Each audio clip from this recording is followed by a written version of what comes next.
The butterfly groin stretch, we're trying to wake up our hip external rotators, things like the glute med and the piriformis, while getting some length into the adductors and the inside of the groin.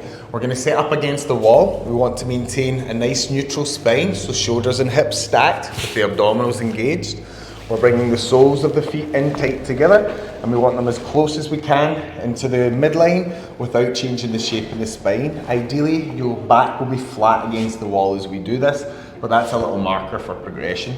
From here, I'm going to think about squeezing the soles of the feet together, and then I'm trying to pull my knees down towards the floor by opening up the hips. You're going to feel a big stretch and awaken in the inside of the groin.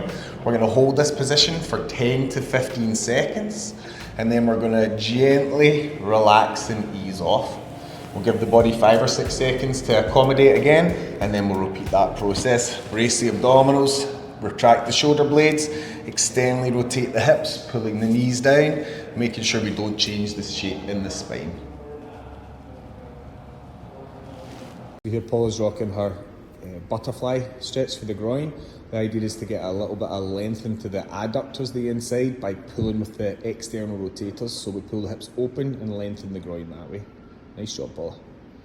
Here Paula's rocking her butterfly stretch for the groin. The idea is to get a little bit of length into the adductors, the inside, by pulling with the external rotators. So we pull the hips open and lengthen the groin that way. Nice job, Paula. Here Paula's rocking her butterfly stretch for the groin. The idea is to get a little bit of length into the adductors, the inside, by pulling with the external rotators.